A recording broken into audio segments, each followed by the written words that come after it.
Buenas tardes, amigos de las redes sociales del Colegio de Abogados de Honduras. En este momento tenemos a bien presentarles esta conferencia bajo el título Teoría del Delito y la Función de la Pena, impartida por el doctor en Derecho de origen argentino Carlos Parma. Me presento, mi nombre es Juan José Ali y soy relacionador público de la institución. Esta conferencia hemos tenido a bien poderla filmar en Facebook Live y otras plataformas, ya que como ustedes los usuarios nos solicitaban, y para que esta conferencia sea aprovechada por todas las personas que puedan poder ponerse en transmisión con nosotros, entonces le hemos tenido a bien firmar con un esfuerzo de la Junta Directiva Nacional, sobre todo de la abogada Anibelinda Ochoa. Bien, ahora leeremos una pequeña reseña del abogado Carlos Parma. El abogado Carlos Parma nació en Argentina en el año 1955. Se graduó como abogado en la Universidad Nacional de Córdoba en el año 1978. Doctor en Derecho con especialidad en Derecho Penal en la Universidad Nacional de La Matanza, Buenos Aires, en el año 2015. Doctor en Derecho con especialidad en Derecho Penal en la Universidad Nacional de Córdoba, Córdoba, en el año 2017. Otorgado por la Universidad Nacional de Cuyo, Mendoza, en Argentina, en el año 1999. Néstor Cáceres Velázquez, Juliaca, ambas del Perú. Profesor honorario múltiple en varias universidades de América. Profesor emérito de la Universidad de la Aconcagua, Mendoza, en el año 2017. Asimismo, el profesor ha sido titular académico en el Derecho Penal, parte especial en la Universidad de la Aconcagua y en la Universidad del Congreso. Profesor titular en la Cátedra de Criminología de la Universidad de Mendoza. Ex profesor de Derecho Penal, parte general y especial de la Universidad Católica de Cuyo, en San Luis, y de la Facultad de Psicología de la Universidad de la Aconcagua. Profesor titular de Derecho Procesal Penal y Penal en posgrado, maestrías y doctorados en varias universidades de Latinoamérica y de Europa. Y asimismo, es autor y coautor, tiene más de 25 libros de Derecho Penal publicados en varios países y más de 150 trabajos en la especialidad de Derecho Penal, Procesal Penal y Criminología. Luego de esta pequeña reseña, me permito presentarle ante ustedes esta conferencia bajo el nombre de Teoría del Delito y la Función de la Pena, impartida por el abogado Carlos Parma. Espero que esta sea de su provecho y que por favor puedan comentar para poder entrevistarlo a él ante las dudas que ustedes puedan aquejar y todas las necesidades que ustedes necesiten. Así que esperamos que sea de su provecho, con permiso.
Buenas tardes, querido público. Antes de comenzar con la conferencia Teoría del Delito y la Función de la Pena, debemos de informar que una Toyota RAV4 verde con placa 15371 está obstaculizando la vía. Entonces, si el propietario de ese vehículo, si puede moverlo, por favor. Muchas gracias.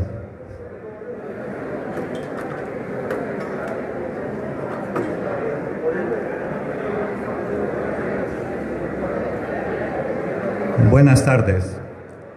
El Honorable Colegio de Abogados de Honduras les da la más cordial bienvenida a la Conferencia Internacional bajo el tema Teoría del Delito y la Función de la Pena, impartida por el doctor el Honorable Director del Centro de Capacitación del Colegio de Abogados de Honduras, el doctor Hermes Ramírez.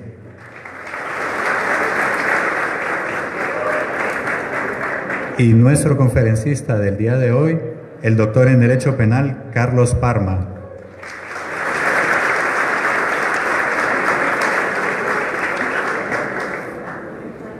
Una vez presentada la mesa principal, llamamos hasta este lugar para que se dirija ante ustedes la honorable presidenta del Colegio de Abogados de Honduras, la abogada Anibelinda Ochoa.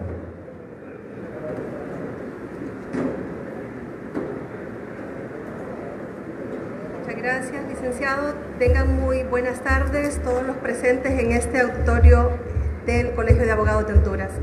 Agradecer la presencia del doctor Parma en esta tarde en que vamos a deleitarnos con las experiencias, el conocimiento de los procesos investigativos que el doctor Parma ha ofrecido a la academia, a los profesionales en el ámbito del derecho.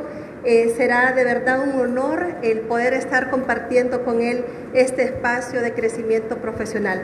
Al doctor Ramírez, director del Centro de Capacitación del Colegio de Abogados, agradecer por esta gestión que ha realizado en la que ustedes van a tener este aprovechamiento el día de hoy, y no solo los colegas de aquí de Tegucigalpa, porque a petición de todos los colegas a nivel nacional que de repente no podemos tener la oportunidad de compartir en persona con el doctor Parma, estarán viéndonos en las diferentes redes sociales a través del Departamento de Relaciones Públicas del Colegio de Abogados de Honduras. Podrán verlo también en repetición en el link que quede grabada esta importante ponencia de esta tarde.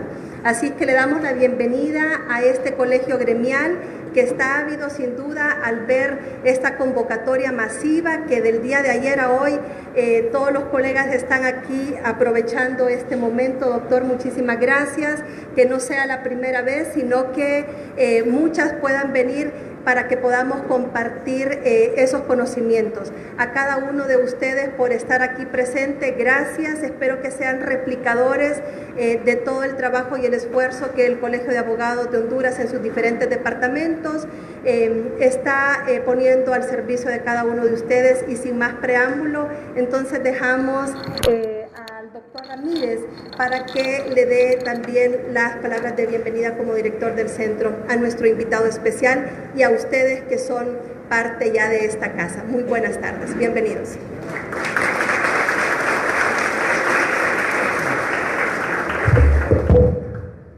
Muy buenas tardes, damas y caballeros, colegas, amigos y amigas.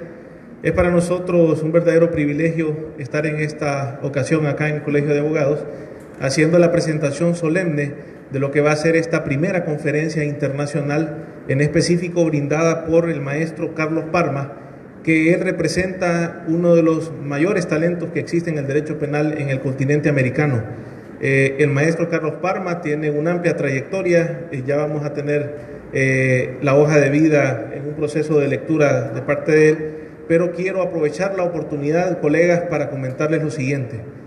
En este momento, el Centro de Capacitación del Colegio de Abogados está haciendo un esfuerzo a raíz de este gran apoyo que estamos recibiendo de la Junta Directiva, sobre todo de las decisiones que se están tomando con todos los directivos, para poder comenzar este ciclo de conferencias de lo que va a significar el proceso de implementación del nuevo Código Penal a nivel nacional. La Junta Directiva, a raíz de una propuesta que nosotros le hemos hecho, hemos obtenido un financiamiento, se han aprobado cerca de $500,000 de lempiras para obtener un proceso de financiación de lo que va a significar todas las rondas metodológicas a lo largo del 2019, en específico de lo que va a significar la implementación de ese nuevo Código Penal. Quiero rescatar algo muy importante para el Colegio de Abogados de Honduras, que el hecho que esté aquí el doctor Carlos Parma significa una inversión muy grande que ha sido efectuada por el pueblo y el gobierno de los Estados Unidos de América a través específicamente de USAID y concretamente a raíz de un esfuerzo en conjunto que se han hecho con los tres siguientes actores. Agradecer en especial el esfuerzo que esté el doctor Carlos Parma acá, de parte del doctor Alex Rodríguez. Por favor, doctor, si se pone de pie. Él en específico es el director del National Center, que es la institución que ha hecho las coordinaciones para que el doctor Parma pues tenga bien compartir con nosotros acá, y el esfuerzo también específico de la presidencia, personificada en este caso por el abogado Selvin López, que se encuentra acá. Un esfuerzo de parte del presidente también de la Corte, el magistrado presidente Rolando Edgardo Argueta Pérez, y rescatar también el hecho de que se encuentra con nosotros el ministro de Asuntos Jurídicos de la Presidencia de la República, en quien descansa en este momento lo que va a significar el dictamen final para que el código pues proceda a aprobarse directamente y a publicarse por parte de la Gaceta. Me refiero sobre todo al doctor Abraham Alvarenga, que también se encuentra aquí con nosotros y a quien yo también pido un aplauso. A raíz de estos esfuerzos académicos, el Colegio de Abogados de Honduras quiere brindar lo mejor de lo mejor para todos los colegas. Estamos nosotros conscientes que hay una enorme dificultad, a veces con el tema de la disponibilidad presupuestaria, pero contamos con las gestiones necesarias para poder cumplir en este momento nuestro encomendado, que significa brindar capacitaciones de calidad. Agradecer sobre todas las cosas al Colegio de Abogados, a la Junta Directiva Nacional por permitir este espacio, pero yo quisiera también a su vez rescatar la humildad del doctor Carlos Parma de poder estar con nosotros, de poder brindar su conocimiento. No va a ser la primera ni la última vez que va a estar con nosotros. De forma reiterativa vamos a hacer contacto con él y con los célebres juristas en el continente americano para tratar de dar un mejor proceso de capacitaciones a todos ustedes. Disfruten esta ponencia porque es una ponencia de talla mundial. Muchas gracias.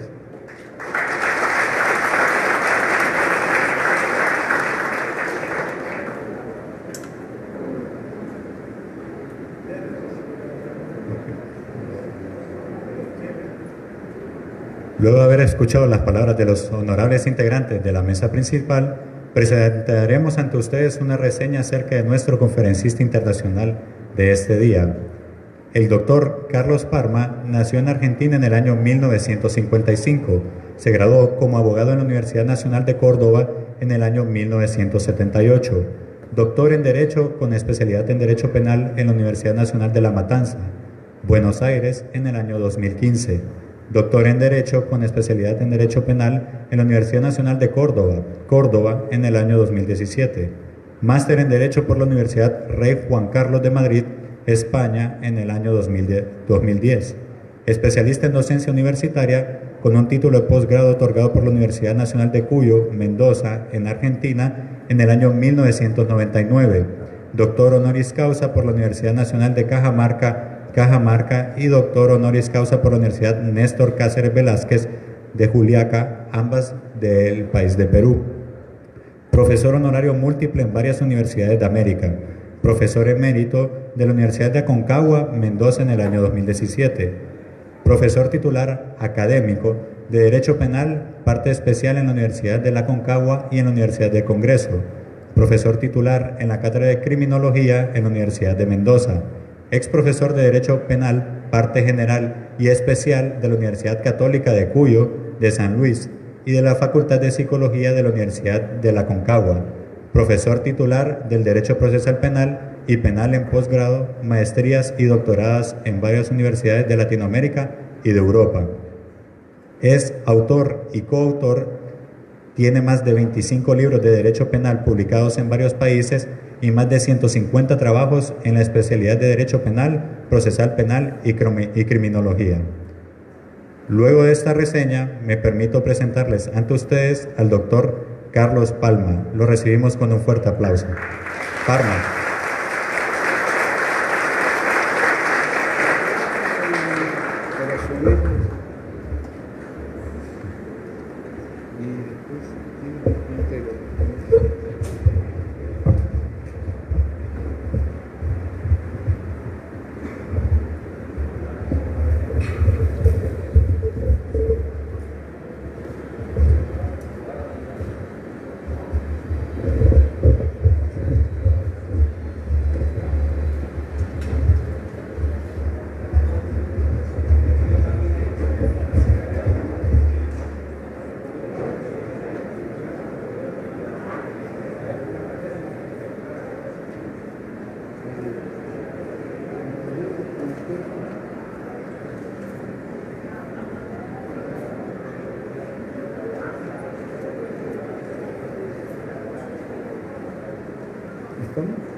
Tengan ustedes muy buenas tardes. Para mí es un altísimo honor, una emoción poder estar aquí en Honduras, este país tan querido por mí y donde he recibido tantos afectos.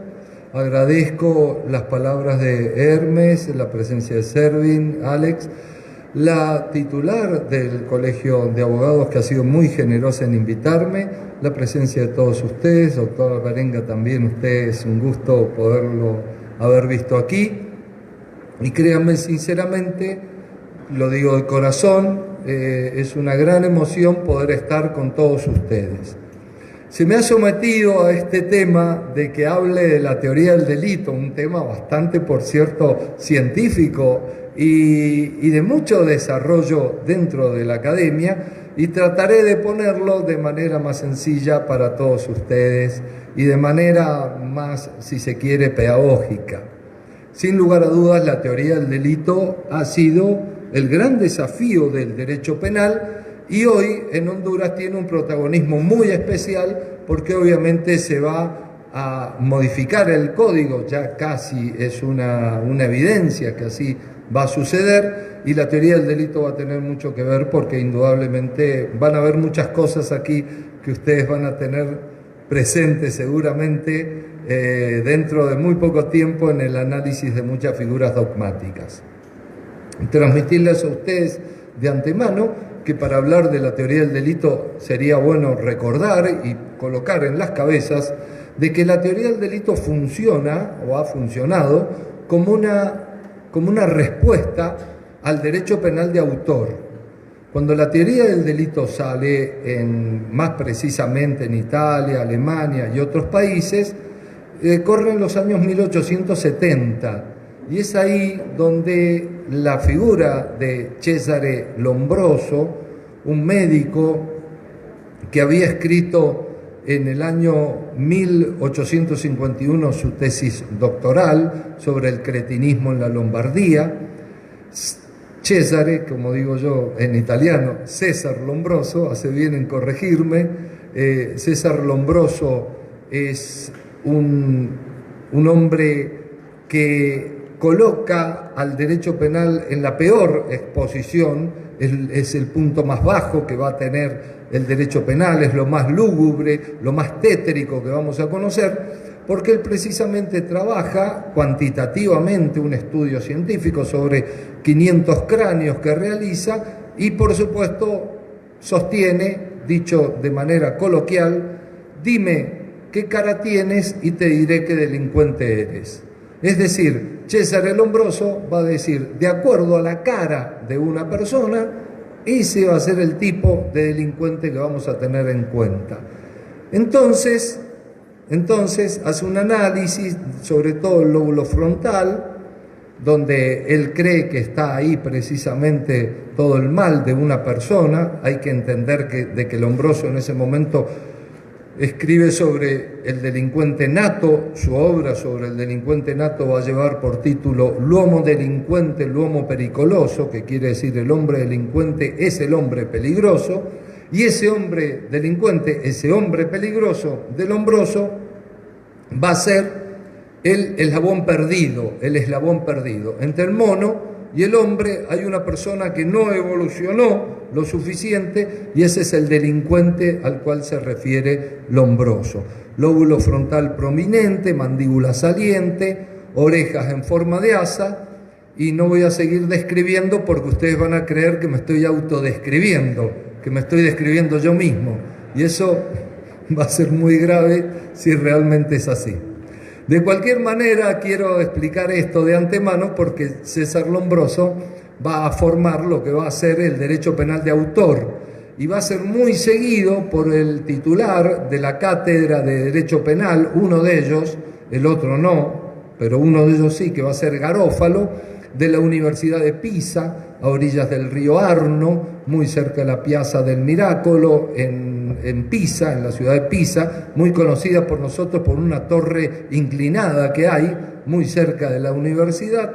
Entonces Garófalo va a ser el hombre que lo va a seguir a muerte a Lombroso y va a establecer el primer libro de criminología diciendo que el delincuente es un delincuente nato y ese delincuente no se puede mejorar, ese delincuente lo es porque es definible por la cara. Nace el derecho penal de autor con Garófalo a la cabeza y con un hombre que va a ser temerario para Latinoamérica, que va a ser profesor de sociología, que se va a llamar Enrico Ferri. Este Enrico Ferri va a decir, sí, el delincuente es porque tiene la cara de delincuente, pero también es vago, no trabaja. Entonces, como es vago, se llevaban a todos los vagos e hicieron la ley de vagos. Ya no solo hacía falta la cara, sino con que no estuvieses trabajando era lo suficiente. Si ustedes ven el fallo Miranda contra Arizona de los Estados Unidos de la década del 60, se van a dar cuenta ustedes cómo esto llega hasta nuestros días. Muchas veces la policía elige por las caras las personas que se va a llevar y los elige también porque se refiere a que no están haciendo nada. Contra esto reacciona la teoría del delito, y esto es lo que quería presentarles. Precisamente la teoría del delito es una fórmula, se busca una idea para que evidentemente se pueda aplicar racionalmente la ley en cualquier tiempo y en cualquier lugar. Es decir, una fórmula dogmática para decir el delito es esto, no la cara del delincuente. Entonces nace lo que se va a llamar el derecho penal de acto. Yo te voy a juzgar por lo que hiciste, no te voy a juzgar por lo que eres, te voy a juzgar por lo que hiciste. ¿Y lo que hiciste qué es? Es un delito, y para eso la teoría del delito corrió rápidamente a definir lo que es un delito. Ya un delito no era tener cara de delincuente o hacer una cuestión social mala. Ya un delito no era una cuestión moral, no era una cuestión religiosa como lo fue en el Código de Hammurabi o en la Inquisición, donde delito era igual a pecado. O sea, cometíamos un pecado, cometíamos un delito. Ahora un delito va a tener una impronta, y esa impronta va a ser la siguiente: se va a mantener permanentemente esta impronta en todo el pasaje de la teoría del delito. El delito va a ser una conducta que va a ir contra una norma que está escrita, que no va a tener esa conducta ninguna causa de justificación, es decir, ningún permiso otorgado por la ley, y a su vez va a haber una relación anímica, mental, entre el autor y el hecho. Y van a hacer la teoría del delito, yo he puesto ahí 4 definiciones, entre autores que no se han conocido, entre autores que eran diferentes, autores que ni siquiera compartían ideologías, pero lo cierto es que todos mantienen, como pueden ver, la tipicidad, la antijuricidad y la culpabilidad como centro, como eje. Esto quiere decir, estas van a ser las 3 categorías de la teoría del delito y más específicamente del delito. ¿Qué ocurrió con la teoría del delito? La teoría del delito llega en 1870. Si nosotros nos ubicamos en esa época, ya habíamos salido del iluminismo, es decir, del siglo de las luces, del siglo del pensamiento. Entonces, la idea central de Newton había sido, en su momento cuando hace Principia, este libro tan importante de Newton, la tercera ley de Newton hablaba que a toda acción le correspondía siempre una reacción. Es decir, que cada vez que nosotros ejercemos un impacto sobre algo, ese algo ejerce una fuerza sobre nosotros también contraria. Esta idea de la física es llevada a la teoría del delito, porque la teoría del delito lo que buscaba era respaldarse con ciencias duras. Entonces, lo que hace es lo siguiente, dice, bueno, para que opere la teoría del delito, esta primer corriente, dice, es necesario que exista un hecho. Es decir, que haya un hecho en el mundo exterior en el cual nosotros podamos actuar. En concreto, si hay un muerto, aparece la teoría del delito, pero si no hay un muerto, no hay nada que analizar. Entonces, el resultado iba a ser decisivo. Y es así como surge la primer corriente que se va a llamar el causalismo. Fíjense ustedes lo que he puesto en el centro. Mira el resultado, el muerto. Es decir, lo que ya ocurrió, y aparece todo este engendro de estudios científicos para decir, si eso que ocurrió, si ese muerto, responde a una acción típica, antijurídica y culpable. Pero atrás está el positivismo, está el cientificismo, está Comte, está Newton, está toda la gente que pensó en ciencias duras, La teoría del delito entonces va a proponer lo siguiente. La acción va a ser un movimiento corporal que produce una modificación en el mundo exterior. Apretar un gatillo, por ejemplo, un movimiento corporal, nada más, no va a analizar nada más. Si ese movimiento corporal es voluntario o no, eso es lo que va a analizar. Si es un acto reflejo, no, ya afuera del movimiento. Entonces, fíjense ustedes lo que va a hacer, es extraordinario lo que se habían inventado, es como una cuestión secuencial. Si hay acción, seguimos. Si hay tipo, seguimos. Si hay antijuricidad, seguimos y analizamos la última categoría que va a ser la culpabilidad. Esto es extraordinario, porque en el análisis, ¿para qué vamos a analizar todo si podemos ir secuencialmente analizando? Como si fuera una escalerita, primer piso, segundo piso, tercer piso y cuarto piso. Entonces, lo primero que vamos a analizar es la acción. Después vamos a analizar el tipo, que es la descripción de la conducta prohibida. Después vamos a analizar la antijuricidad, que es la ausencia de causas de justificación. Para eso, los causalistas dicen, bueno, para eso están los códigos. Porque uno dice, ¿cuáles son las causas de justificación? Bueno, las causas de justificación están en el código. Vaya y lea. Porque el código pasa a ser como una Biblia, no sé si se dan cuenta. Estos eran cientificistas. Decían una frase que era hermosísima. Sostenían que la civilización había pasado por el iluminismo, por la ciencia de las luces.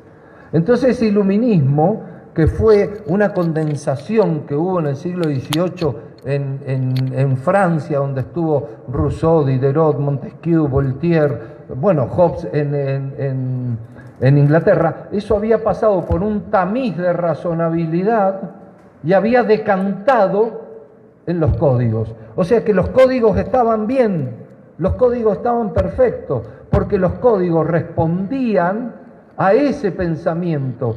Era como si hacíamos un café, por ejemplo. Imaginemos que estamos haciendo café. Ponemos el café y lo que sale era el código, lo que nos íbamos a tomar. Y estaba bien, estaba perfecto porque respondía a ese pensamiento. Y la culpabilidad iba a ser el eje para los causalistas, porque la culpabilidad iba a ser una relación psicológica que existe entre el autor y el hecho. En definitiva, la culpabilidad iba a ser la gran madre de toda esta teoría del delito. La culpabilidad iba a ser intocable para los causalistas, porque en la culpabilidad iba a estar el dolo, y el dolo para ellos era tener la intención de cometer ese delito. La intención de cometer el delito. Es el sujeto que tiene la intención de cometer ese delito, matar a esa persona que está ahí muerta. Entonces, los causalistas que surgieron ahí entre 1880 y 1930, como bien lo relata Roxin en su conferencia en la Universidad Nacional de Córdoba, eran predominantes las cuestiones naturalísticas, creían mucho en esa relación, dado el hecho, está el objeto y el resultado. Bien, si tuviera un gráfico podría escribirlo, pero me es un poco difícil. El hecho de este sujeto que aprieta el gatillo, el objeto, o sea, por qué lo quiso hacer, y el resultado que se produce. Si no había un resultado, los causalistas no operaban, no actuaban, digamos. Esta corriente tenía gravísimos errores, porque decía, bueno, una acción típica antijurídica culpable, pero había delitos donde no había acción, donde no había un movimiento corporal. Por ejemplo, supónganse ustedes un guardabarrera que está cuidando los trenes y se queda dormido. Si se queda dormido, no hay acción y los trenes chocan, pero sin embargo él no acciona. Entonces, los que vinieron después se dieron cuenta de que había delitos que no eran de acción, eran delitos de omisión, se producían por la omisión del sujeto. Además, se dieron cuenta que el tipo no describía la conducta, que había otras cuestiones, y se dieron cuenta de algo más que ahora se los cuento. Por eso vino otra corriente y otra idea sobre esta, que fue muy importante. La otra idea, bueno, ahí está. Esta idea, que no quiere venir, pero ya la vamos a hacer venir, responde a lo que se va a llamar el neocantismo.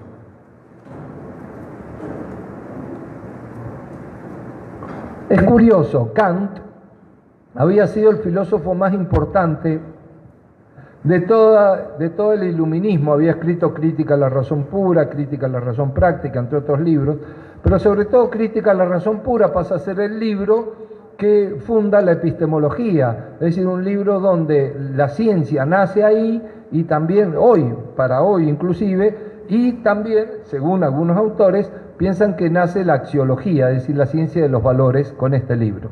Lo de Kant es interesantísimo, porque Kant va a atravesar todo el derecho penal, y había dicho una frase muy curiosa: mis ideas volverán cada 100 años. Bueno, hacía 100 años, 200 en este caso, que se había muerto Emmanuel Kant. Entonces, como que resurge la idea kantiana.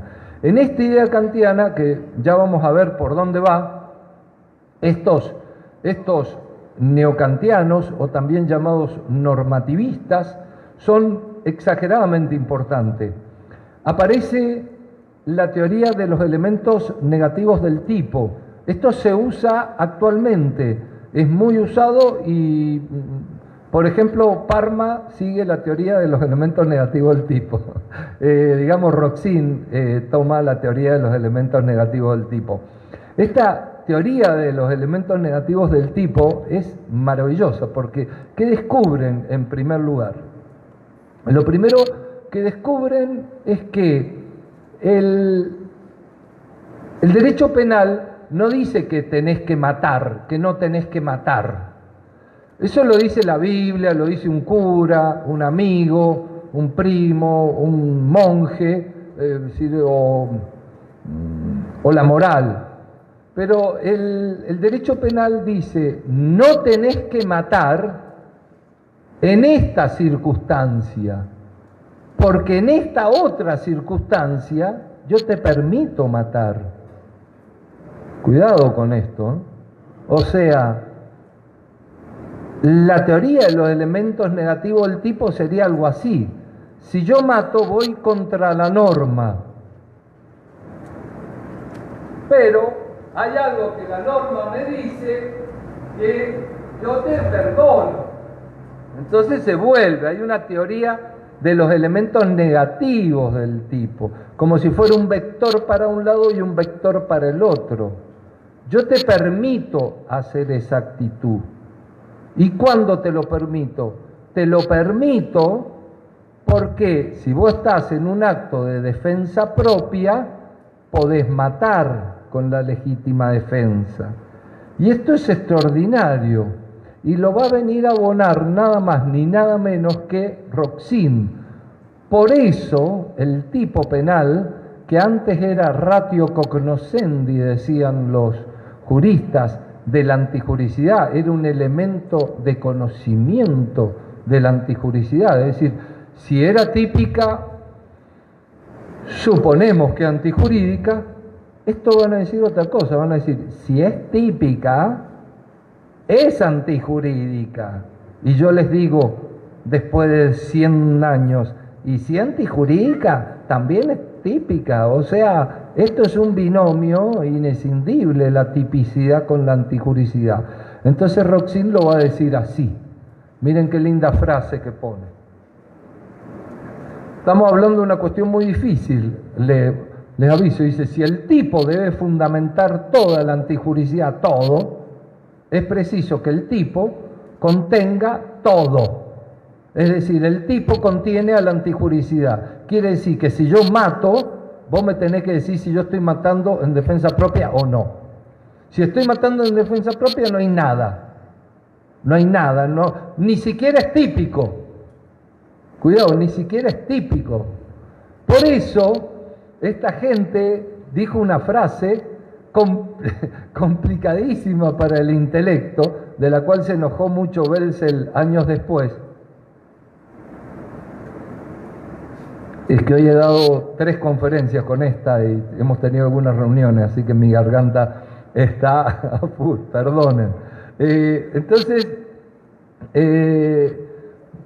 ellos dijeron, miren lo que dijeron, es extraordinario, para el derecho penal es lo mismo matar un mosquito que matar un hombre en defensa propia. Es lo mismo eso. Vos matás un mosquito y archivan la causa, porque eso no es un delito, ¿cierto? Matar un mosquito.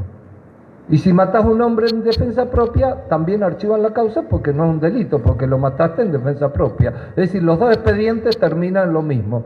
Belzel se enojó muchísimo porque dice, no, pero acá hay concepciones morales, éticas, no puede ser, como un mosquito, como un hombre. Pero en realidad tenían razón en dónde iban a terminar los dos expedientes, terminaban en el mismo lugar. Es decir, no iban a terminar en nada, en un archivo. Y esto fue extraordinario lo que dijeron esto.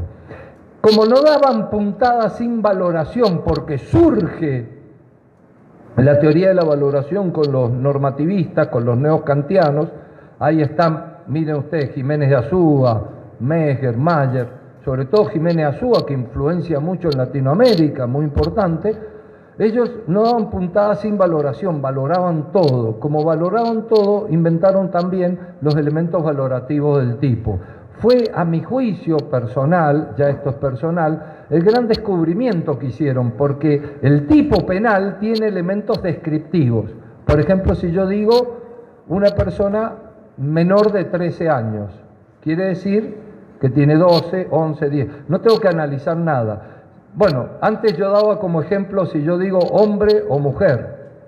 Ahora ya no lo puedo dar más como ejemplo eso, porque ahora hay otros géneros, digamos, ¿no? O sea, otros temas. Pero como soy viejo, yo daba esas charlas hace mucho. Eso era un elemento descriptivo del tipo.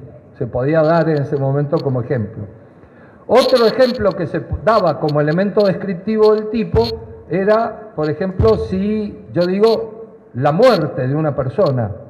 La muerte es algo que se puede probar tangiblemente y no necesita, pero ahora ya no se puede dar como elemento descriptivo del tipo, porque Hay una muerte que es una muerte legal y una muerte real, digamos, natural. Entonces la muerte legal necesita un juez que analice las 5 o 6 cuestiones que se producen para que se produzca esa muerte. Entonces nacen lo que se llaman los elementos valorativos del tipo, donde el juez tiene que valorar ya el juez.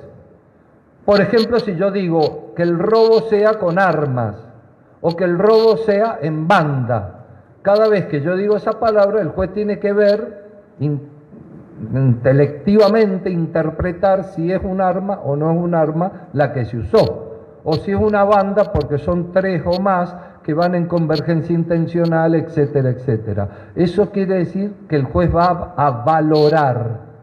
Hoy por hoy lo que se dice es que son todos elementos valorativos del tipo. Se tiende a eso hoy por hoy. Bueno, le quería decir algo más sobre esta corriente que no es muy vista y muy estudiada, pero debería serlo.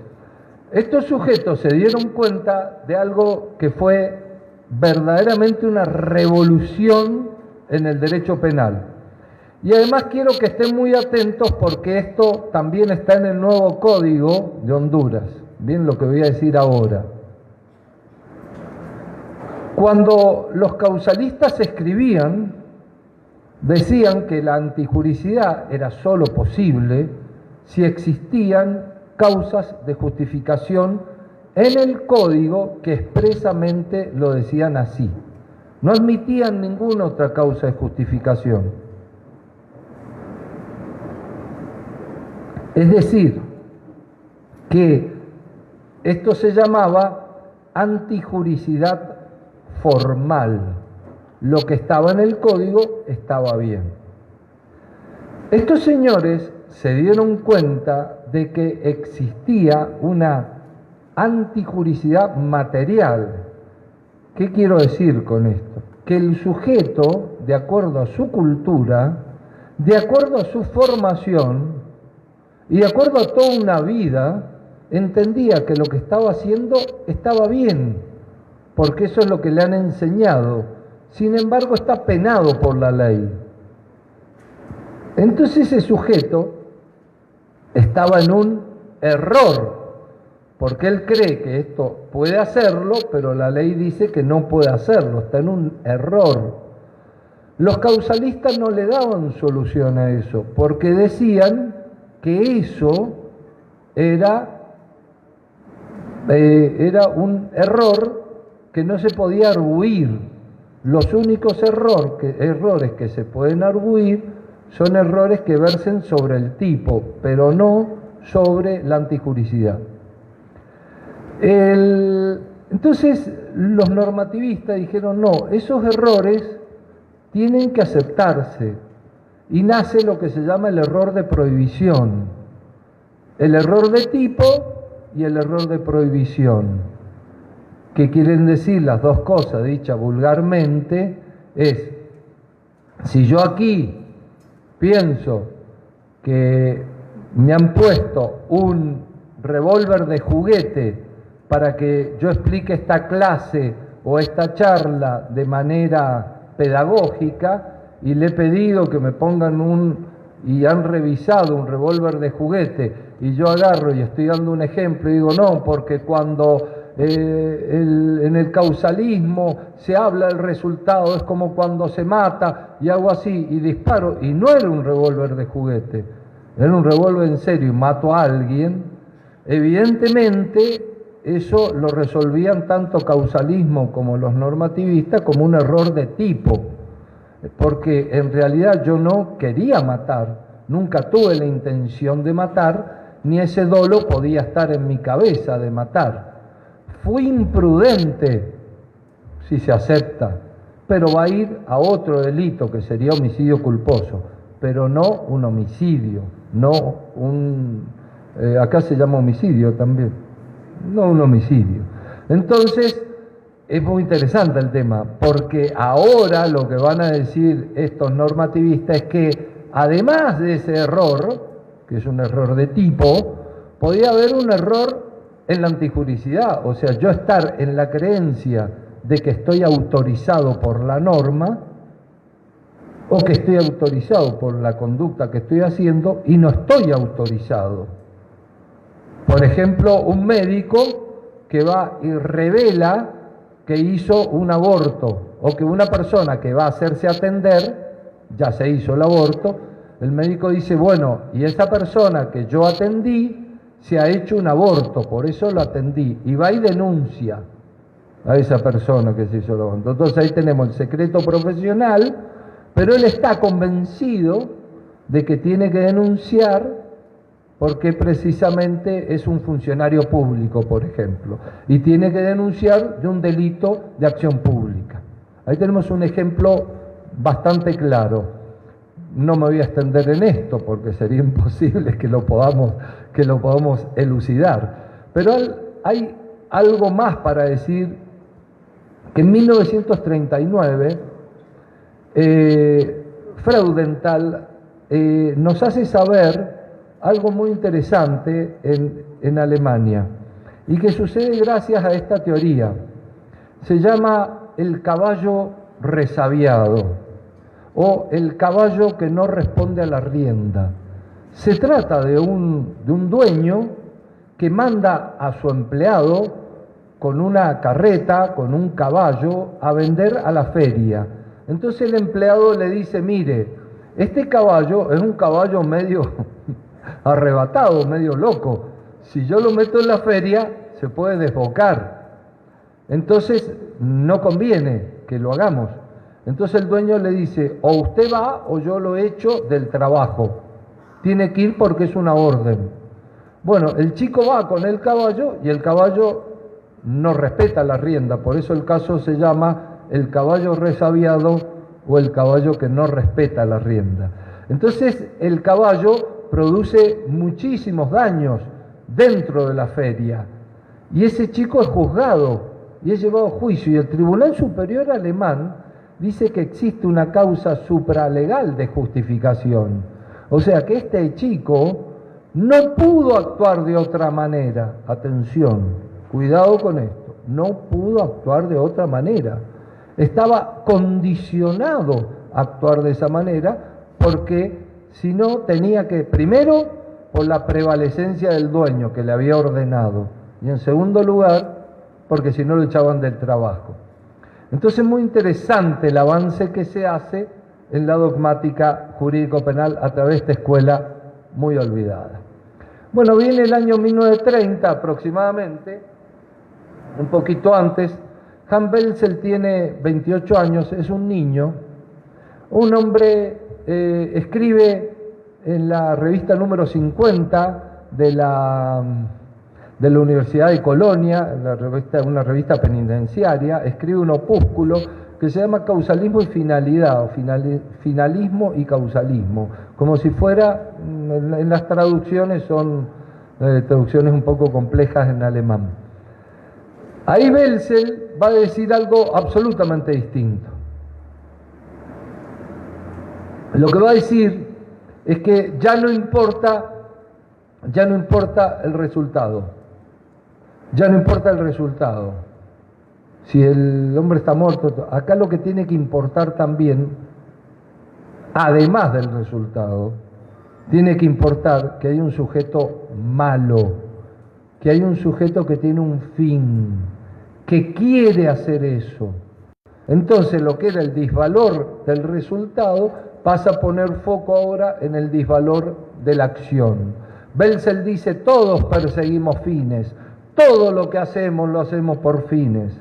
Y aunque no lo querramos aceptar, debemos aceptar la libertad del hombre en busca de ese fin. Entonces, cuando el sujeto está, dice Welzel en ese trabajito pequeñito, dice, cuando el sujeto va y compra el cuchillo, y luego afila el cuchillo, y luego va y golpea la puerta de su amada, y luego inserta el cuchillo, ya cuando compró el cuchillo, ya la quería matar. Entonces esa finalidad estaba ya y se materializó en el resultado. Y los hombres malos que tienen esa finalidad no pueden ser premiados, diría Welzel. Entonces pongamos foco en la finalidad, es decir, nace lo que se va a llamar la corriente finalista. finalista. Estos finalistas de la mano de Welzel van a ser muy queridos por la academia, pero muy rechazados a la vez. Es decir, los finalistas no pudieron imponerse ni en Alemania, ni en América, ni en ningún lado, porque eran tratados, si no le decían nazi, le decían comunista, y si no le decían comunista, le decían homosexuales. Es decir, estos fueron las improntas que recibían los finalistas de los ataques de las otras corrientes. Entonces, ¿por qué fue tanta la agresión hacia el finalismo? Porque Welzel dijo que el dolo no era una relación anímica que unía al autor con el hecho y el dolo iba a estar en la culpabilidad. El dolo iba a ser el conocimiento que tiene el sujeto de realizar el tipo objetivo de la norma. Si la norma dice no matar injustificadamente, eso es lo que hizo el sujeto. Se metió con la cabeza, con ese conocer y querer, le ponía él y querer, le puso mal, pero no importa, y querer, conocer y querer materializar la norma, es decir, lo que dice la norma, el texto de la ley, porque el texto de la ley está bien, porque es una revelación ontológica, una estructura ontológica, medio complejo, porque era muy kantiano, que venía de arriba, digamos, como un imperativo categórico. Entonces, la acción iba a ser siempre final. Yo le contaba a mis alumnos de segundo año, lo voy a repetir acá, aunque me aparte un poco de la academia y del discurso, pero es muy pedagógico, que los finalistas dirían, borón bombón, dicen que el dolo está en la acción, borón bombón. Podrían cantar eso para que se entienda bien. El dolo está en la acción, es decir, este es el golpe que va a dar definitivo el finalismo contra el causalismo. Ahí se va a ir, se va a apartar totalmente. Entonces los causalistas reaccionaron, que eran los maestros, le robaron el fuego sagrado. Es como, era una cosa terrible, algo espantoso.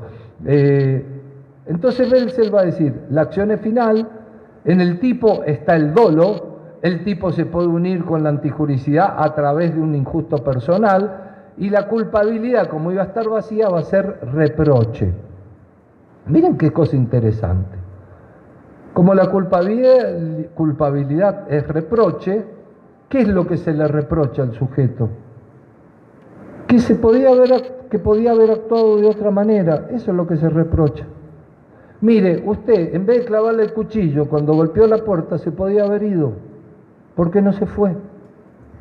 Si usted tenía esa oportunidad, pudiendo haber actuado de otro modo, ¿por qué no lo hizo? Entonces es una cosa output el reproche. Es el sujeto que desde el juez que le dice usted es culpable, eso es culpabilidad. El juez que le dice usted es el culpable y el culpable porque usted pudo haber actuado de otro modo y no lo hizo. Y esto pegó fuerte, estuvo bien Welzel en eso. Pegó donde más dolía, porque Welzel además tenía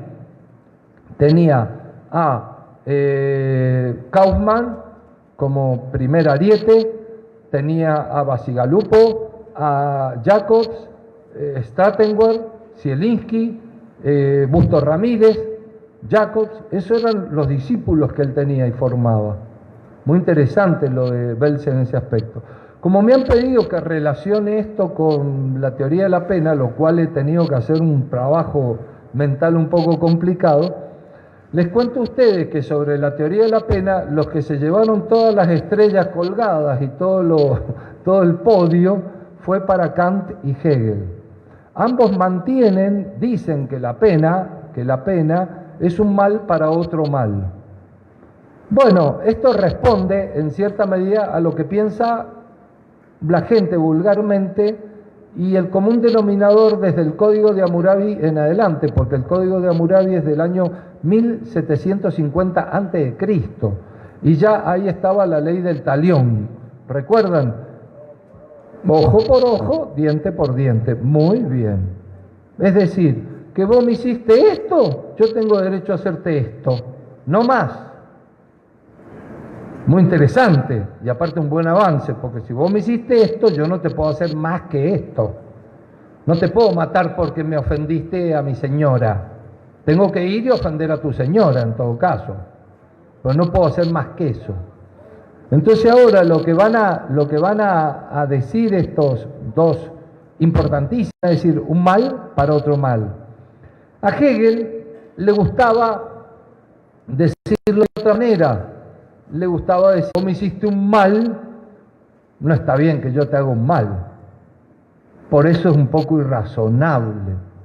Es como comerse al caníbal, digamos. Uno está en contra del caníbal, pero no se puede comer al caníbal, porque el caníbal está mal. Es decir, el caníbal come gente, entonces es un poco lo que la irrazonima para Kant totalmente, con la mera imposición. Y no hay que buscarle ninguna cuestión metafísica, no, que la pena es para resocializar, o es para, sirve para refamiliarizar, sirve para restituir, sirve para... Es una locura, según Kant. Restituir, diría Kant.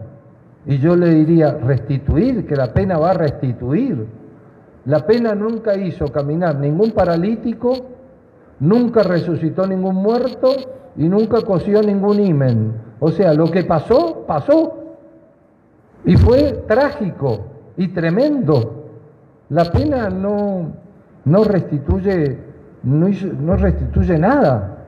Lo que pasa en el mundo exterior es gravísimo, como para creer que viene un juez a hacer justicia. Cuando dice, señor juez, yo quiero que usted haga justicia. Me han matado a mi hijo. ¿Y qué tendría que hacer el juez? Tener poderes mágicos y hacer resucitar al hijo y decirle, tome, mire, esto es justo, acá tiene su hijo. Entonces, por ahí cuando pedimos justicia a los poderes de justicia, tenemos que saber que esos señores que están ahí no hacen estrictamente la justicia que todos buscamos. Lo que hacen esos señores, que son técnicos y se han preparado para eso y se presume que estén preparados, solucionar conflictos que les llegan normativamente y no pueden hacer más que eso. Pero no, la justicia es algo mucho más importante. Fíjense ustedes que ahí hay un imperativo categórico kantiano muy interesante. ¿Por qué para Kant no hay en la pena nada que se pueda buscar? No, yo te voy a resocializar, no, yo te voy a poner la pena para que los otros vean lo que les pasa a los delincuentes, no, yo voy a poner la pena para que la gente vea que la ley se cumple, no, te voy a poner la pena para que vos sufrás, porque vos hiciste sufrir y yo te voy a hacer sufrir y vos con el sufrimiento vas a aprender a portarte bien, que serían las teorías relativas de la pena. No, Kant dice que no. Kant dice que el hombre es un fin en sí mismo, no puede ser un medio, no puede ser usado, no puede ser usado en aras de nada. Es un fin, no me lo usen. Él tiene dos imperativos categóricos. El hombre es un fin en sí mismo y obra de tal manera que tu obrar se constituya en una máxima universal. Es decir, tenemos que ser tan buenos, tan importantes en nuestros actos de vida, que lo que tenemos que querer es que todos obren bien. Si nosotros obramos bien, los otros también pueden obrar bien, diría Emmanuel Kant. Entonces esta teoría, que es la teoría absoluta de Kant, la materializa con esta frase y Hegel con esa otra. Ahí están los dos muchachos en... ¿Ustedes qué esperaban? ¿Alguien parecido a Justin Bieber? No.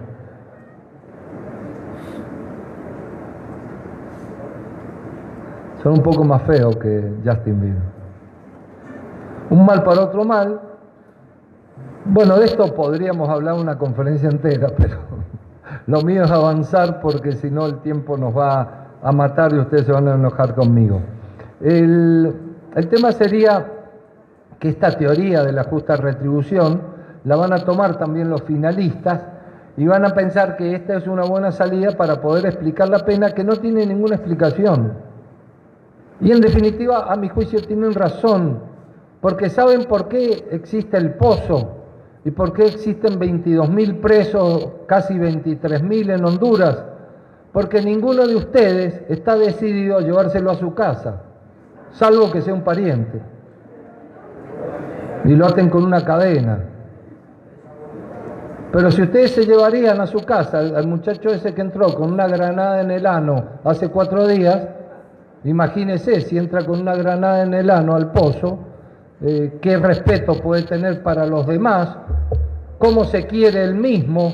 Imagínense ustedes, no se quiere ni él, ni él mismo, arriesgándose exageradamente con un artefacto explosivo en el ano. Es una locura lo que estamos hablando. O sea, ¿qué lo lleva mentalmente a pensar eso? Entonces, para eso están las cárceles y para eso está lo que sería esta teoría. Van ahí porque también, a pesar de que tengamos un discurso en la academia muy fuerte y digamos, no, la cárcel es un depósito de cuerpo, no tendría que estar, y jugamos al abolicionismo, lo cierto es que nadie se lo llevaría a la casa. Ni el profesor más importante de América se lo llevaría, que se pasa hablando de la pena y cuidado y no pongamos la pena, ni nadie se lo llevaría. Entonces, no hay tampoco una toma de decisión distinta, sugerible a que existan las cárceles. El finalismo, entonces, fíjense en ustedes, está ahí abajo. Esta teoría absoluta es muy criticada porque dice, no, la teoría mira el pasado, lo que el sujeto hizo, pero no miramos cómo lo podemos corregir para adelante. Y los neurocientíficos dirían, si es que lo podemos corregir, si es que podemos hacer algo. Si es que podemos hacer algo. Por cierto, yo creo que se puede hacer algo, pero no creo mucho en las correcciones. Bueno, fíjense, esto se los quiero contar. Está acá.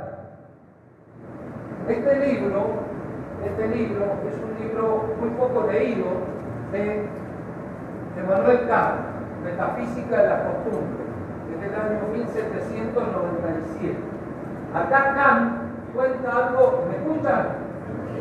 Acá Kant cuenta algo que es maravilloso, por eso se lo quería transmitir, y muy pocos profesores de penal lo saben, porque es un tema que se cuenta en filosofía del derecho. Kant, lo que dice aquí es lo siguiente. Miren qué ejemplo, gracias, qué buen chico. Usted se va a ir al cielo, ya ves. Una cosa que yo sospecho que me pueda ir. Pero bueno, como he dado algunas conferencias en la India, yo le diría que ha hecho un paso para convertirse de nuevo en ser humano. Son 86.000 reencarnaciones. Así que lo suyo fue un muy buen paso. Bueno, acá Kant dice esto, maravilloso. Miren el ejemplo que pone. Dice, hay una isla muy alejada. Ahí viven unos sujetos en esa isla que han decidido irse para siempre a un lugar remoto, arcano, desconocido. Nadie va a saber dónde van a estar, pero tienen en la isla un condenado a muerte. Todavía no se ha cumplido el tiempo para ejecutar la pena, pero ahí está el condenado. Entonces, como le gustaba decir a Kant, una buena pregunta merece una buena respuesta. ¿Qué hacemos con el condenado a muerte? ¿Lo matamos? O sea, ¿le adelantamos la pena? Total, este ya está condenado, así que... Pero ¿para qué le vamos a adelantar la pena si él a nosotros no nos va a hacer nada? En realidad no nos va a encontrar nunca, ni sabe dónde vamos a estar. Es imposible que nos vea. ¿Lo dejamos suelto? ¿Lo dejamos acá? ¿O lo llevamos con nosotros al nuevo lugar y el día que se ejecute la pena lo matamos allá, en el otro lugar a donde nos vamos? Entonces Kant dice, hay que matarlo. porque la pena se tiene que cumplir, no porque la pena está puesta y no es una cuestión de decisión de cada uno de nosotros. Es como, ¿qué hacemos con los muchachos de la corrupción pública? ¿Los perdonamos? ¿Los perdonamos estos chicos que se han llevado millones y millones de dólares de la mano de Odebrecht en toda Latinoamérica? ¿O realmente los metemos presos donde tienen que estar, en el pozo?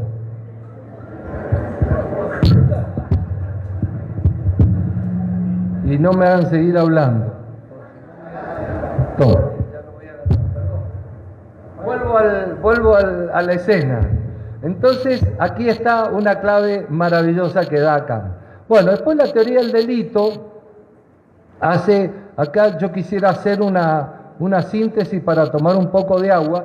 Miren ustedes lo que pasa. El causalismo, ahora estamos hablando de la culpabilidad, es una relación anímica entre el autor y el hecho, y ahí estaba el dolo en la culpabilidad. Y recuerdan lo del finalismo, fue maravilloso. Señores, usted se pudo comportar de otro modo. Como no lo hizo, ¡pumba! Vaya con usted. Eso es la culpabilidad. Bueno, parecería que eran bastante prácticos, porque culpabilidad es cuando te dice el juez, che, usted, 10 años de prisión, vaya, pum, hasta luego. Es decir, la cuestión era bastante como responder a la realidad, no era culpabilidad que si fuiste, no fuiste, que si lo hiciste. En realidad se materializa cuando el juez realiza ese acto de la sentencia, ¿no?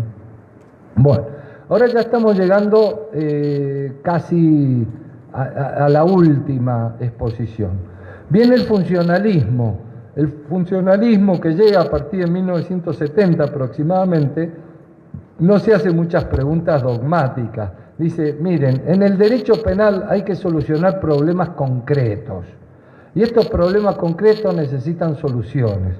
¿Por qué no se dejan de analizar a ver dónde está el dolo, si está acá, si está allá, la ubicación intrasistemática del dolo, a ver si el tipo es ratio ascendi, ratio cognoscendi, si se une con la anticuricidad y forma el injusto, no lo forma, y si la culpabilidad es esto o lo otro. No, déjense de andar hablando cosas mundanas.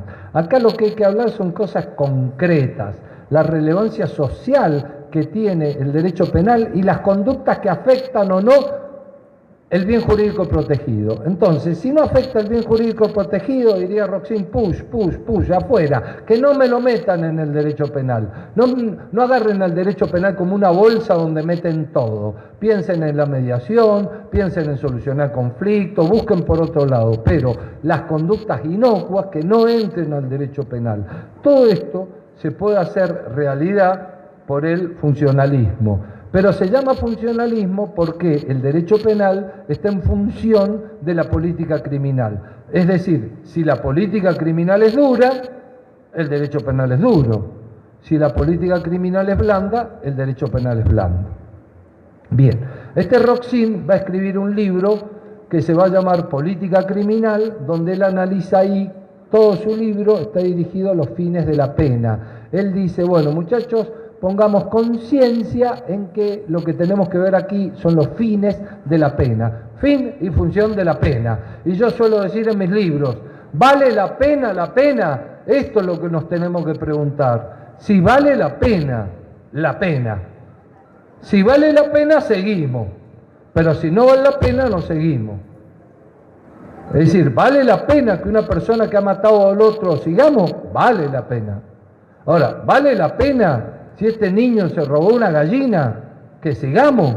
No vale la pena, porque tenemos que gastar mucha plata y un análisis económico del derecho también. Ojo, cuesta mucha plata esto de la justicia, de los capacitadores, todo. Yo vengo gratis acá, pero cuesta mucha plata, ¿eh? Alguien paga los pasajes, pero estoy gratis, eso sí también hay que decir. No está mal. Eso por si alguno me quiere juzgar. Mal. Bueno, y esto es un poco lo que dice Roxin, no voy a penetrar más, pero Roxin nos dejó muchísimo para el derecho penal.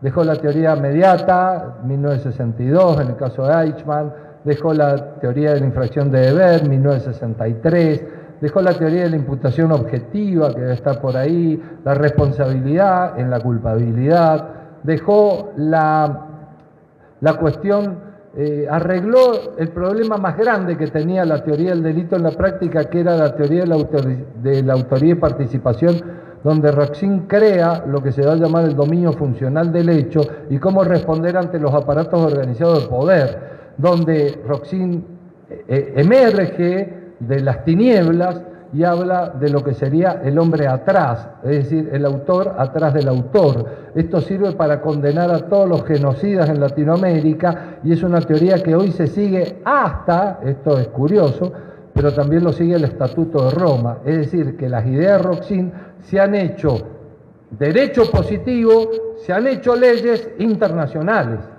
Esto, yo no sé, a mí me quiere mucho Roxin, pero si lo tuviera acá le doy un abrazo y le digo, la verdad es que es extraordinario lo que ha hecho, todo lo que ha hecho y lo que ha dado, ¿no?, a la cultura jurídica y al aporte. Esto es lo que dice, como esto está grabado, yo se los dejo, a los que quieran llevarse el pendrive se lo llevan no el pendrive mío, traen el de ustedes y se lo llevan.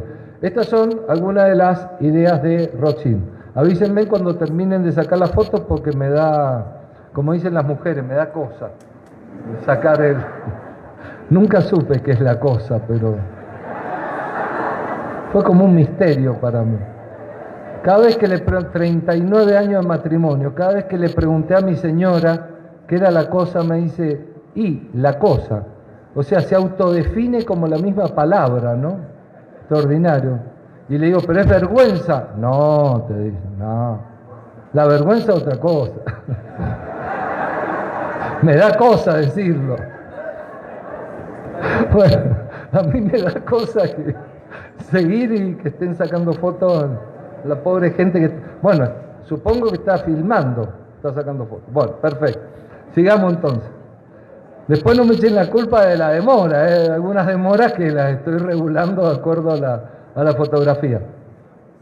Este es Roxin, y yo le puse ahí abajo que Roxin es el hombre más importante que hay. Todavía vive, así que miren acá lo que puse. Acá, responsabilidad. Buenísimo. Una joya de Roxin. Ahí Roxin dice que la responsabilidad es la culpabilidad más cuestiones de política criminal. No se queda solo con la culpabilidad. No lo explico, pero está en mi libro de culpabilidad y bastante bien explicado, porque yo andaba mucho con Roxin en ese momento, así que él me lo explicó en persona. Entonces Roxin, cuando se refiere a la pena, ¿qué dice la pena? Dice, cuando la pena amenaza, cuando yo amenazo con penas, estoy con la prevención general. Yo le digo, señores, no cometa este homicidio porque lo voy a meter preso 15 años. Entonces ahí estoy protegiendo bienes, amenazo. Cuando aplico la pena, lo que hago es retribuir, sería una teoría absoluta de la pena. Nunca más allá de la culpabilidad, yo le digo, señor, tome los 15 años, retribuyo. Usted hizo un mal, tome otro mal, lléveselo. Bueno, y cuando ejecuto la pena, o sea, ven que hay 3 momentos, lo que dice Roxin, hago prevención especial. Lo que intento es resocializar al preso para que no salga tan malo como entró, que salga mejor y no salga tan malo. En realidad, la gente lo que piensa es distinto. La gente piensa que el delincuente va a la cárcel a hacer un posgrado. O sea, el delincuente va a la cárcel a hacer un máster, una especialización. Lo que no sabe lo aprende ahí, de lo malo, digamos. O sea, no piensa como yo o como Roxin. Bueno, y Jacobs, que sería este otro, lo que va a decir que el delito quiebra la confianza en la norma y la pena restituye la confianza en la norma. Por eso, para muchos delincuentes, la pena es importante para Jacobs para que el individuo vuelva a ser persona, porque cuando comete delito deja de ser persona. Entonces le pone una pena y le hace un favor, lo volvé a persona. Fíjense en ustedes las locuras intelectuales que hacen, como si esto pudiera ser cierto. como si una persona dejase de ser algo para hacer después porque viene un juez y le pone la pena o no le pone la pena. En realidad lo que hace Jacob es una intelectualidad innecesaria basada en la teoría de Hegel, donde Hegel dice algo bastante distinto. Y como dice distinto, yo se lo dije una vez a Jacob en persona y se enojó conmigo. Y bueno, para mí fue un éxito que él se haya enojado. Pero bueno, no le gusta a los alemanes que le digan que están equivocados, lamentablemente. Pero están bastante equivocados muchos de ellos. Bueno, con Raúl lo conversé mucho, con Bailón en esa época. Fíjense ustedes qué sería la culpabilidad para Jacob. Sería la prevención general positiva, es decir, es culpable aquel que no es fiel a la norma, utiliza la palabra fidelidad, aquel que quiebra la confianza en la norma. Esa persona es culpable. Y la culpabilidad es un concepto funcional para Jacob, no es un concepto material, sustancial del sujeto. Culpable es porque la sociedad dice que vos sos culpable. Lamentablemente, una sociedad que está muy manejada, me cuento entre todos, por los medios masivos de comunicación, este discurso es peligroso, porque no puede ser la culpabilidad de un asunto social, porque la sociedad también tiene mucho que ver cómo son los manejos de los medios de comunicación sobre la sociedad y lo que nos hacen pensar, cómo nos fijan la agenda. Bueno, ahí ven, puse esta foto, esta mañana di la conferencia y me salí yo de ahí porque me dio vergüenza. Pero acá como somos colegas, digo no, ahí estoy. Eran otras épocas. El derecho penal del enemigo de Jacob fue un derecho penal muy resistido. Yo me opuse mucho en varias conferencias y en un texto. Lo conversé definitivamente con él en el año 2005 en Guayaquil. Eso fue una separación bastante fuerte, mía y de mucho con él y sus acólitos. Y bueno, más o menos estaría ahí. La pena es prevención general positiva. Y la culpabilidad, por supuesto que también. Acá hay unas diferencias que yo hice. Es muy interesante que ustedes vean acá, a ver, algo que van a tener en el código, que van a tener que ver en el código. Esta parte es interesantísima, porque los sistemas represivos, los sistemas punitivos, como Jacob, dicen, acá lo que hay que garantizar es que se cumpla el código penal. La norma se tiene que cumplir a lo que dé lugar. Y Roxin va a decir, no, acá lo que tenemos que ver es si ha sido afectado el bien jurídico protegido. Nosotros protegemos el bien jurídico protegido, que puede ser una despila, que yo tengo acá, que es todo lo que tengo, 3 despilas. Hoy me van a tener que invitar, me quedan 3 despilas. Entonces, si viene un chico que roba una despida, tenemos que ver si este bien jurídico protegido es tan importante como para modelizar el derecho penal. Eso es lo que dice Roxin. Si vale la pena. No va a 100 millones, no moviliza. Y bueno, entonces, yo le agradezco por su participación. Dígame, doctor. No, es cierto. Yo le digo que aquí se roba un espía y va a la cárcel. Se roba 100 millones y hay un montón de cosas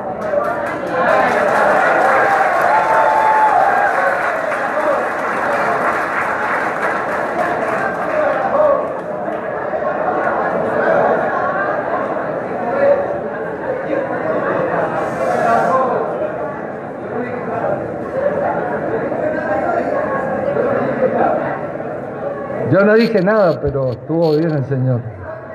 Fue aplaudido.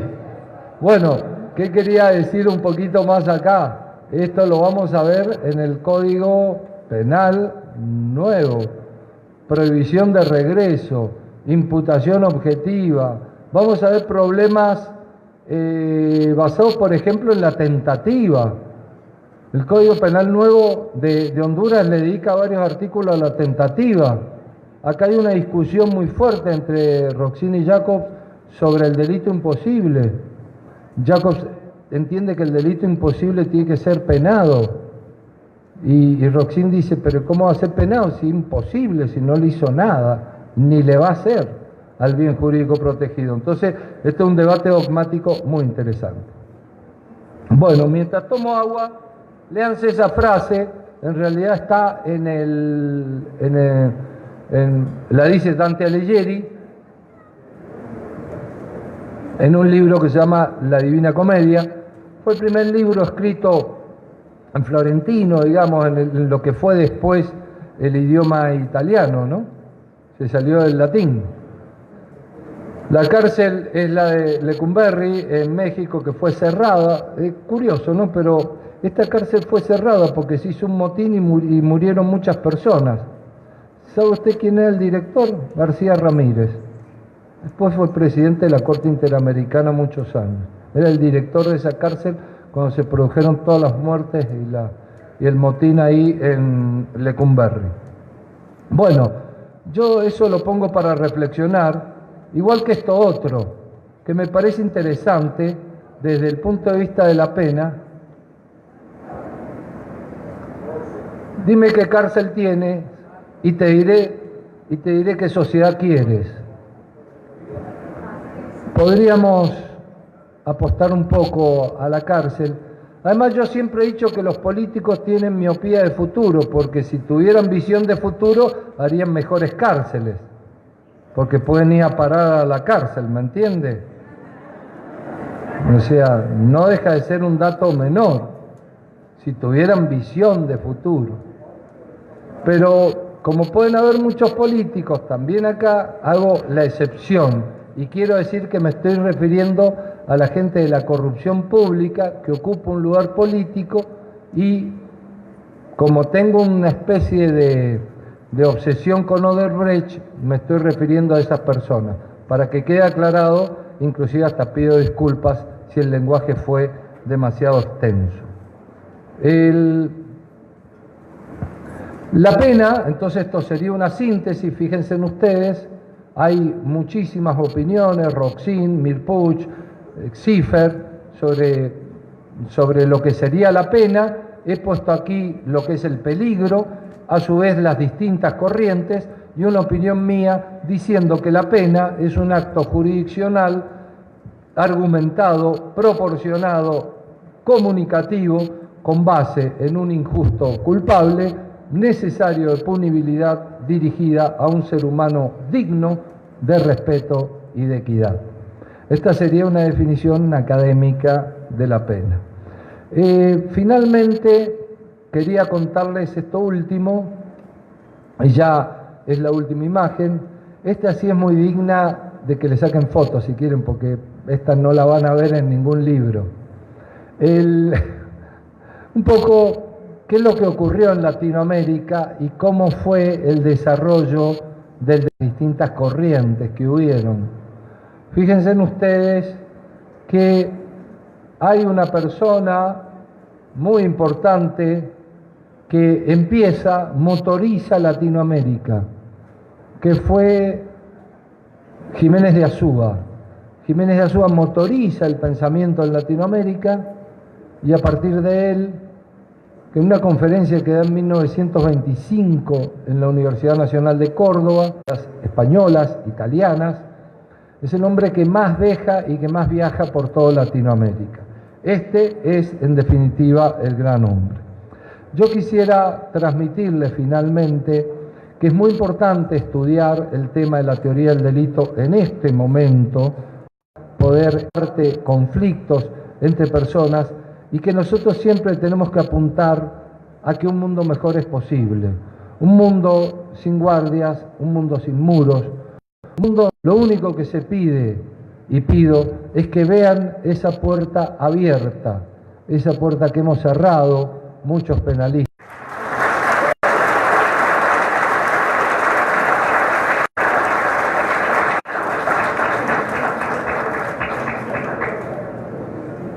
Ceremonia. Pregunte. Diga usted si tiene preguntas. Yo soy un Buenas noches. Si alguien tiene una consulta para el abogado Carlos Parma, por favor levante la mano para poder realizarla. Una consulta con el abogado Carlos.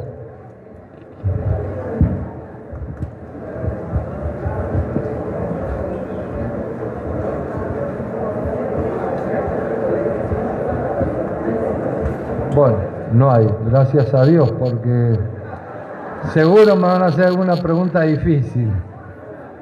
Yo les vuelvo a agradecer por la paciencia, por el amor y el respeto con que me han tratado. Realmente me voy muy contento, muy feliz de poder haber estado acá. Muchas gracias.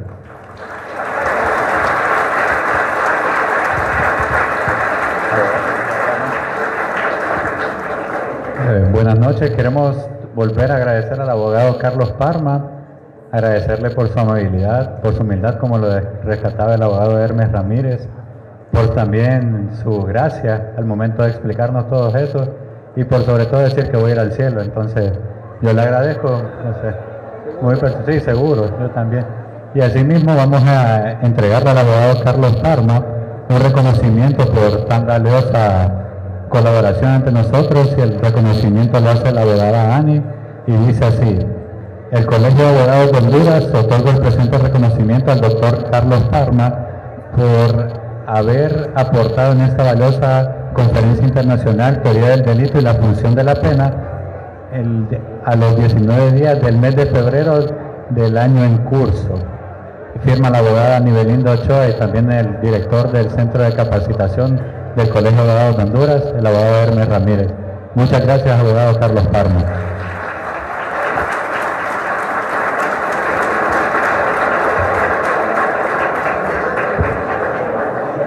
Bueno, muchas gracias también por su asistencia.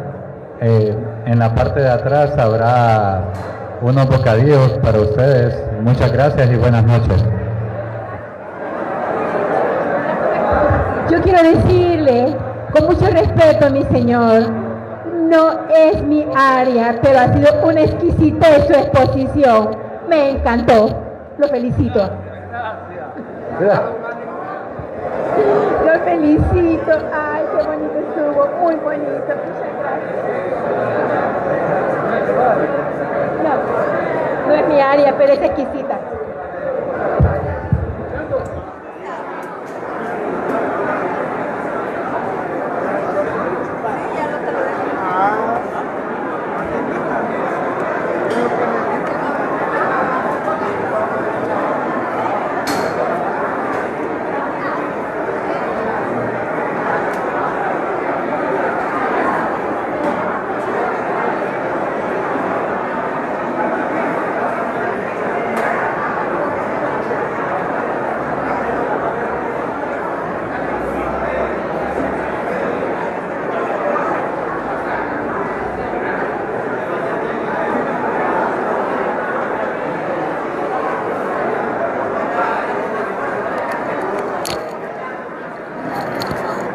Bueno, amigos de las redes sociales, esta ha sido la conferencia impartida por el abogado Carlos Parma.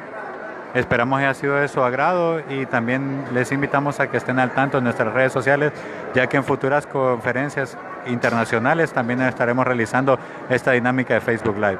Buenas noches, con permiso, y que Dios los bendiga.